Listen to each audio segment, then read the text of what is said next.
आहेत नाशिकमध्ये निवडणुकीच्या तोंडावर आलेल्या आहात, काय रणनीती असणार आहे स्थानिक स्वराज्य संस्थांच्या निवडणुकांसाठी आणि मनसे आणि शिवसेना ठाकरे गट युती याची चर्चा नाशिक पासून ते धुळे मालेगावपर्यंत उत्तर महाराष्ट्रातल्या सर्व महानगरपालिका शिवसेना ताकदीनं लढली. नाशिक तर महत्त्वाचे आहेच, पण मालेगाव, धुळे, जळगाव या उत्तर महाराष्ट्रातल्या महत्त्वाच्या महानगरपालिका आणि त्याकडे सुद्धा आम्ही फक्त मुंबई ठाणे नाही तर या सुद्धा महानगरपालिका आम्हाला ताकदीनं लढवाव्या लागतील. आता सुप्रीम कोर्टानं सांगितलेलं आहे पुढल्या 4 महिन्यामध्ये या निवडणुका घ्याव्या आणि त्यानुसार मग या प्रत्येक महानगरपालिकेची बांधणी पदाधिकाऱ्यांना त्या संदर्भात सूचना मार्गदर्शन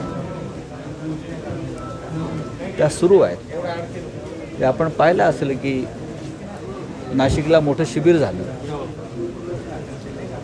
आता या पद्धतीनं त्या महानगरपालिका क्षेत्रामध्ये अशा प्रकारची शिबिरं होती पुढल्या काही महिन्यामध्ये. काम चालू आहे. पण पवार साहेबांचे विचार जरा वेगळेच दिसत आहेत. काय आहेत त्यांचे विचार? अजित पवारांबरोबर जाण्याची चर्चा. बघा, ती तुम्ही चर्चा करताय. त्यांच्या एका मुलाखतीवरून तुम्ही स्वतःवरून स्वर्ग गाठताय. मुलाखतीतल्या एका ओळीवरून. आम्ही सुद्धा त्यांच्याबरोबर अनेक वर्ष काम करतो. त्याच्यामुळे त्यांच्या भूमिका आम्हाला माहिती आहे. जातीयवादी आणि धर्मांध शक्तींबरोबर शरद पवार जाणार नाहीत. ज्या विचारांसाठी ते आतापर्यंत संघर्ष केला, विरोधी पक्षात राहिले अनेक वर्ष, ते आता त्या अशा शक्तींबरोबर, ज्या महाराष्ट्रद्रोही शक्ती आहे, ज्यांनी त्यांचाही पक्ष फोडला आणि आमचाही पक्ष फोडला, अशा शक्तींबरोबर ते जाणार नाही. ज्यांना जायचं होतं ते निघून गेले. ते तिथे सुखी आहेत का? अजिबात नाही, अजिबात नाही. त्यांचे चेहरे बघा तुम्ही. उदय सामंतांनी आज पुन्हा राज ठाकरेंची घेऊ द्या ना. त्यांना काय काम आहे? काम काय आहे? त्यांच्या घरी खिचडी बनत नाही. बघा, शिवाजी पार्कला हा एक मराठी पट्टा आहे. तिथं अनेक चांगली चांगली हॉटेल्स आहेत. सकाळी मी सांगितलं तिथे उत्तम खिचडी मिळते. उत्तम, मी नावं घेतली हॉटेलची. तिथे उत्तम प्रकारची खिचडी, साबुदाणा खिचडी, साबुदाणा वडा असे सगळे पदार्थ त्या पार्कात मिळतात.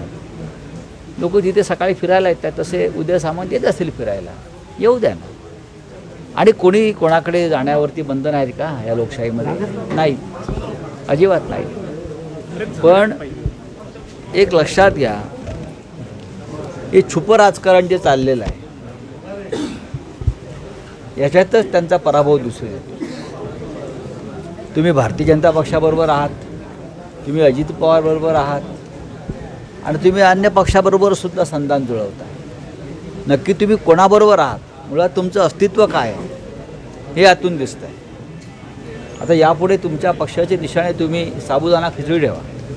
परराष्ट्र मंत्र्यांनी आता पत्रकार परिषद घेतली आणि POK-वरचा ताबा पाकिस्तानने सोडावा असं भूमिका जी आहे ती आपण स्पष्ट केली. उद्या सोडतील बहुतेक. ते एवढा दम दिल्यावर उद्या सोडतील. तुम्ही युद्ध कशाकरता पुकारलं होतं? तुम्ही युद्ध कशाकरता पुकारलं होतं?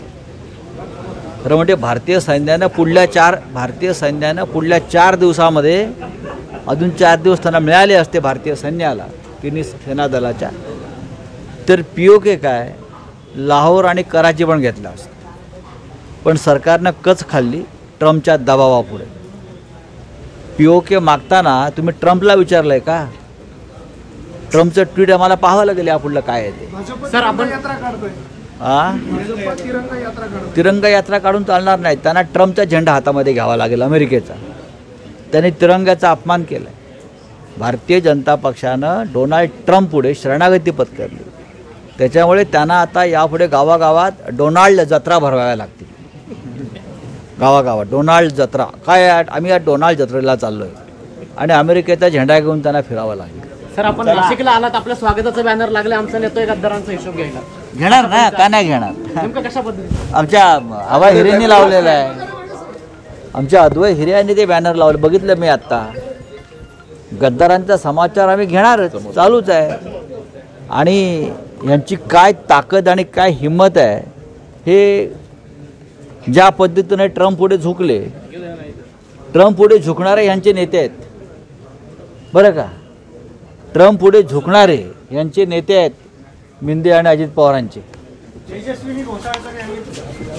भारत माता की जय.